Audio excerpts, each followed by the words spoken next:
ایک گانا آ گیا. ابھی کتنے سارے سنگر آئے ہیں پاکستان میں, انڈیا میں بھی, بھلے ایون گوروں میں بھی, کہ ایک گانا آیا دوسرے کا پتہ ہی نہیں ہے. ہمارے پاکستان ون ہٹ ونڈرز بہت آئے ہیں ہمارے پاس. ہاں ہمارے پاس, میں ابھی آپ کو 20 نام گنوا سکتا ہوں ایسے کہ جن کا ایک گانا آیا اور اتنا گلوبل ہٹ ہو گیا, دوسرے گانے کا پتہ ہی نہیں کہاں گیا, وہ لگ گیا, چپکا چلا گیا. اب اس کے بعد اگر اس کو کہنا ہے کسی نے, یا اس نے یہ ہمیشہ سننا ہے کہ ہی از اے سنگر, تو پھر آپ کو سیکھنا پڑے گا, آپ کو اس جگہ پہ آنا پڑے گا.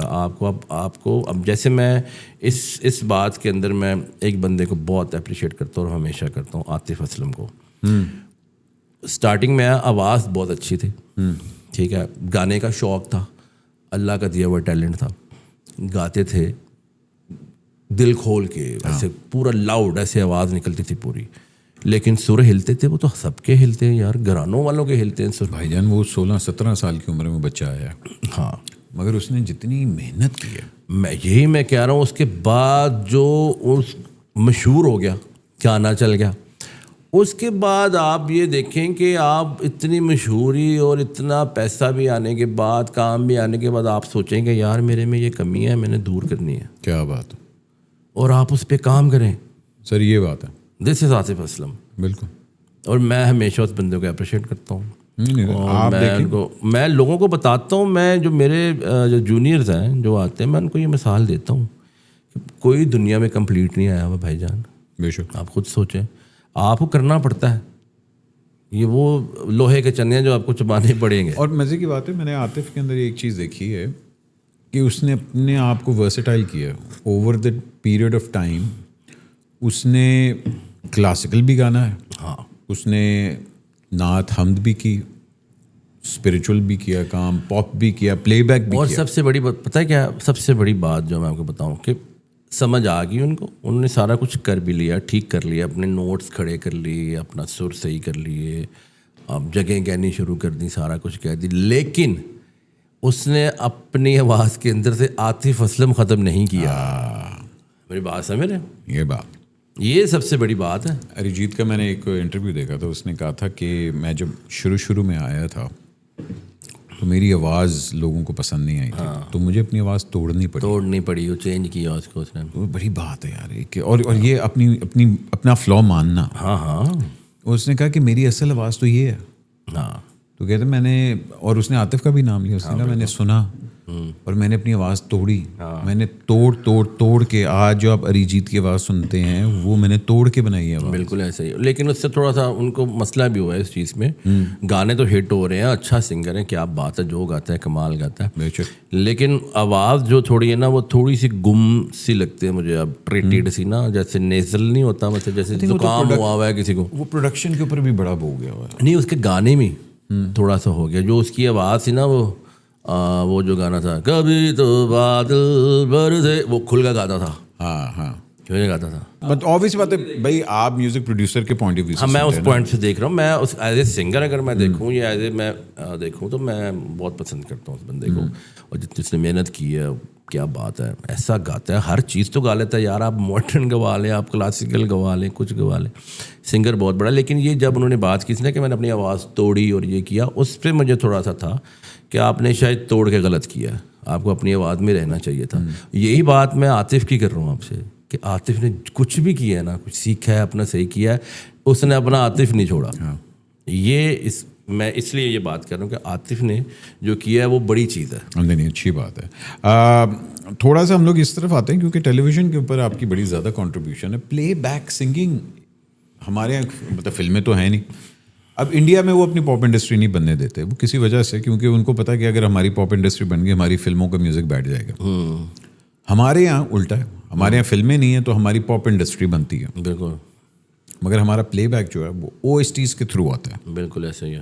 بڑے سے بڑا ڈرامہ ہے جی, تو آپ نے بڑے سے بڑا سنگر ہی لے کے آنا ہے. ہاں, اور OST اب اگر میں دیکھوں کہ جی 26 ایپیسوڈز بن رہی ہیں, کبھی کبھار 30 بھی ہو جاتی ہیں, ایک ہی گانا ہے اور چلتا جا رہا ہے, اور وہ گانے کو ہٹ اتنا کرواتے ہیں. یہ نہیں میں کہہ رہا کہ برے ہوتے ہیں, اچھے بھی ہوتے ہیں, مگر آپ کو نہیں لگتا کہ پھر ڈرامے کے اندر بھی پراپر OST ہونی چاہیے, 6 سے 7 گانے ہونے چاہیے؟ سر اصل میں اس کا میں آپ کو کلیئر کر دیتا ہوں یہ چیز.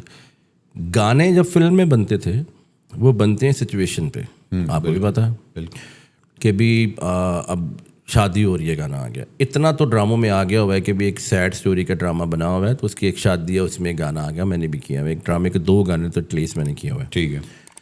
یہ جو 6-8 گانے جو فلم میں چلتے ہیں جس میں سچویشن دے دیتے ہیں, آپ دیکھیں اب ڈرامے میں ایک میاں بیوی کی لڑائی ہوئی ہے اور 26 ایپیسوڈ مکتی نہیں لڑائی,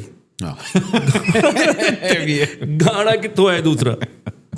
میری بات سمجھ رہے ہیں؟ صحیح بات. تو سچویشن نہیں ہے ڈرامے میں ہمارے پاس. آپ ڈرامہ کو اگر 100 ایپیسوڈ میں کھینچتے تو آپ کو ایک لڑائی کو کھینچنا پڑے گا کہ یعنی تھپڑ مارتا ہے ہن نہیں, ہن میں مار کے دکھاواں گا, وہ تھپڑ مار لیے لب رہے, وہ اس میں آپ کے 13 ایپیسوڈ نکل گئے. تو اگر تو ڈرامہ ایسا ہو کہ جس میں سچویشنز چینج ہو رہی ہیں یا آگے جا رہا ہے, تو پھر گانے آنے بنتے ہیں. میرا خیال ہے ایسے پروڈیوسرز ہیں جو یہ سوچتے ہیں کہ ایسا ہونا چاہیے, لیکن وہ ان کو اسٹوری کھینچنی پڑتی, اس وجہ سے گانے نہیں آ رہے ہوتے. چوز کرتے ہیں اسکرپٹ کے حساب سے یا مطلب ڈائریکٹر کے حساب سے کام کرتے ہیں؟ میں اسکرپٹ بالکل دیکھتا ہوں, پہلے نہیں دیکھتا تھا, اب تو میں بالکل دیکھتا ہوں اسکرپٹ. اور ڈائریکٹر جو ہیں ان کو بھی دیکھتا ہوں. تو میں بہت سارے کام, بہت سارے OST جو میرے پاس ابھی آتے ہیں, اسکرپٹ آتے ہیں, میں چھوڑ دیتا ہوں, کیونکہ وہ ایسے ہی گزر جاتے ہیں, سر سے گزرنے والے جو ہوتے ہیں. کیونکہ پھر اس سے مجھے لگتا ہے کہ مجھے یہ گانا میں نے خود نہیں گانا, یا مجھے کسی کو گوانا پڑے گا یہ گانا, تو ڈرامہ بھی کوئی خاص نہیں ہے, تو ٹینشن کیوں لینی ہے, چھوڑو, جان دو. تو مگر یہ میٹر کرتا ہے کہ کون سا ڈائریکٹر ہے اور کون. ہاں, جیسے کہ میں جیو کا ساتھ میں نے بہت کام کیا ہے, 7 اسکائی کے ساتھ, عبداللہ بھائی, اسد بھائی کے ساتھ. وہ سمجھدار لوگ ہیں, کام اور ایک لیول بھی ہوتا ہے ڈرامے کا, ایک ہائی لیول پہ کرتے ہیں چیزیں. اسی طرح ہم کے بھی میں نے مومل پروڈکشن کے ساتھ بہت سارے گانے کیے, ابھی بھی میرے چل رہے ہیں. تو جو لوگ مطلب اسکرپٹ تھوڑا اچھا ہو اس کے ساتھ ہی مزہ آتا ہے کرنے کا کام. سوشل میڈیا کا دور ہے اب, تو ایک ٹائم تھا ہم لوگ دیکھتے تھے کہ یار وہ بندے نے کیا بات ہے, وہ راگ گایا اور بارش ہو گئی, اور راگ گایا تو جنریٹر پاٹ گیا, اندھیرا آ گیا ہے, سارے کوئی. اب ہوتا ہے کہ فالوور کتنے ہیں, سمپل ہو گیا نا, ایسے ہی. اور ٹک انسٹاگرام کھولو 10,000 فالوور, کیا مطلب ہے, کیا مطلب, ٹھیک ہے نا. پاویں 10 سال 20 سال تک کم ہوئے, وہ نہیں ہم دیکھیں, باڈی آف ورک نہیں دیکھیں. یار یہ بڑا کچھ فیک ہو گیا ہے دنیا میں. میرے حساب سے تھوڑا سا واپس جانا چاہیے یار لوگوں کو. ہمیں یہ کوشش کرنی چاہیے. آپ دیکھیں کہ میں پہلے بھی آپ سے بات کر رہا تھا کہ ابھی پچھلے 10 سال میں کوئی بھی آپ سپر ہٹ گانا نکالیں جو پچھلے 10 سال میں ہوئے ہیں, تو ان کی لائف بتائیں کون سی نظر آ رہی ہے آپ کو. ہاں, اگر میرا خیال ہے جو پچھلے سال آپ کا پچھلے سال پسوڑی آیا تھا, بس ایک وہی تھا, ختم پسوڑی تھا, ختم ہو گیا. لیکن آج آپ وہ کہانی سنو آیا تھا, اس کے بعد کدھر گیا, ختم نہیں ہے نا, ابھی نہیں سن رہے آپ, وہ چیزیں سن نہیں رہے. آپ پیچھے چلے جائیں, آپ اپنا رفیع صاحب کے, کشور صاحب کے, مہندی صاحب کے, نور جہاں صاحبہ صاحب کے آپ گانے سنیں, آپ آج بھی سنتے ہیں آپ. وہ ایک الگ دور تھا سر. یہی میں کہتا ہوں, یہ دور لوگوں کو دکھانا چاہیے. دیکھیں میں پاکستان کا الحمدللہ واحد ایسا کمپوزر ہوں کہ میں نے سارے ریکارڈ توڑ دیے ہیں, ٹھیک ہے. ابھی جو کوئی بھی آئے گا میرے بعد ہی آئے گا. میں نے گانا بنایا ضروری تھا جو راحت فتح علی خان نے گایا, تو وہ 1.7 بلین پہ ہے. کیا بات. پاکستان کا کوئی ایسا کنٹینٹ نہیں ہے, بھلے وہ گانا ہو, بھلے فلم ہو, بھلے کوئی پوڈ کاسٹ ہو, بھلے کوئی یوٹیوبر ہو, کہ اس کا 1 پلے پہ 1.7 بلین ہو. پاکستان کے ریجن میں میں بات کر رہا ہوں. واہ واہ. تو وہ کنٹینٹ میں نے دیا پاکستان میں,